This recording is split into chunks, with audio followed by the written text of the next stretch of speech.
Of course, on the flip side of this coin is the actual workers who are working to make these orders possible, to make Prime Day possible. As many of us look forward to the event, worth focusing in a bit more on the worker issues tied to Amazon and now Prime Day as orders pick up, given the fact that it has been a few weeks since that failed union vote in Bessemer, Alabama.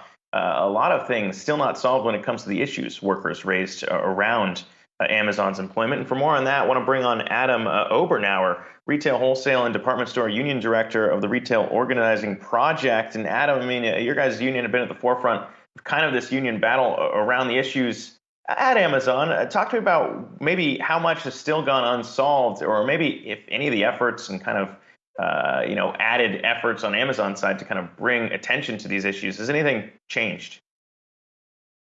Well, I'd actually say that things have gotten a little bit worse as you're leading into Prime Day. You have the constant working conditions that Amazon pushes through the surveillance and the monitoring of every worker's work product, how fast that they're working and the rate that they have, and then the mandatory overtime that you have during Prime Day, which forces workers to have 12-hour long days in hard working conditions, fast working conditions, high temperatures. There is a cost to getting a product this quickly, and there's a cost to all of it, and the workers are bearing the brunt of it for sure. I mean, take me inside the fulfillment centers. To what extent does this two-day event really elevate the intensity and the working conditions you just pointed to? I wonder if you can elaborate a bit more. Sure. Well, the working conditions are always extreme at Amazon. You have to pack a certain amount of boxes per hour. It's called your rate. And then you end up working against yourself. So if you average a certain rate over a period of time, you're held accountable to the rate that you average. So the person next to you could be working slower than you. You're both being pushed to go as fast as you possibly can. And so when you're already at your extreme and you're already at your limit, when you add an event like Prime Day and you add mandatory overtime to get ready for Prime Day, then you're just making these conditions worse. You're making it more difficult to work at a certain speed. You're pushing workers to the point where a lot of them don't go back to work. I mean, you look at the turnover rate at Amazon and it's extremely high. In the New York Times, they recently reported it's 150% turnover per year, which is more than double what you see in other industries that are comparable in the warehouse industry. So I would say that it seems just like a two-day event, but the lead up to the event, the blackout periods where workers are forced to work longer hours actually are pretty extreme. Yeah, and Adam, we should know we reached out to Amazon to talk about kind of the allegations around working conditions or union busting claims in Staten Island, and we did not hear back yet in regards to those questions. But when we kind of think about the union vote and when it came amid kind of protection or maybe support here from President Biden. It's not often you hear a president in the White House talking about unions and supporting them against the second largest employer in the country. But when you think about how the union vote went and how much of a blow it might have been to kind of the rallying cry for workers at Amazon, I mean, how do you kind of recover from that in the mission to improve things? That's a great question. I think that workers themselves feel like they're being surveilled all the time. Obviously, Amazon has the capability to do so. And I think that there were many, many workers that stood through and voted to become a union and to become unionized at Amazon, many more than have ever done so before in the United States. And so I think that taking on an organizing campaign is a very difficult process, and it's very scary.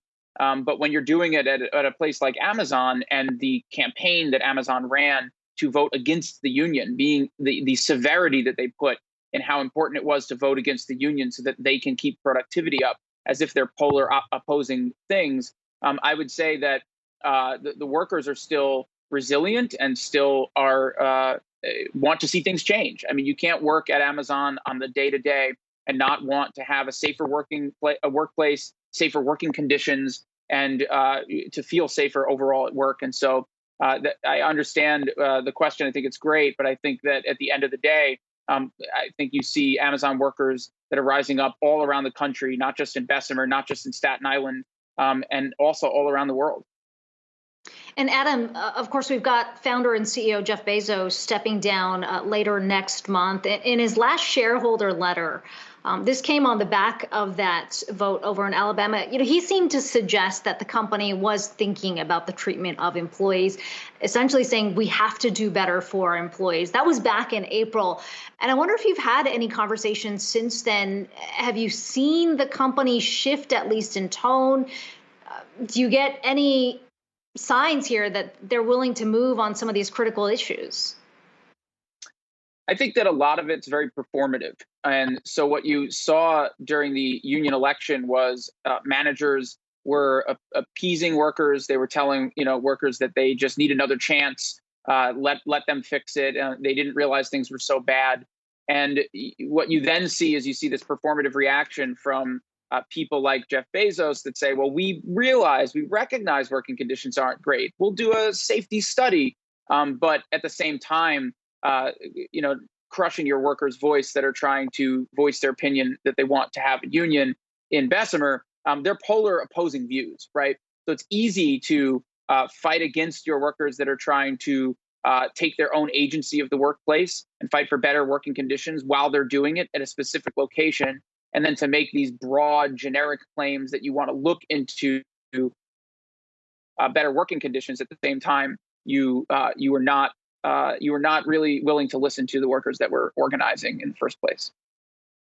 Yeah, it's a very interesting dynamic when we talk about Prime Day and the other side that doesn't get talked about maybe as often. But Adam Obernower, appreciate you joining us to walk us through all the issues there. Retail Wholesale and Department Store Union Director of the Retail Organizing Project. Thanks again for the time.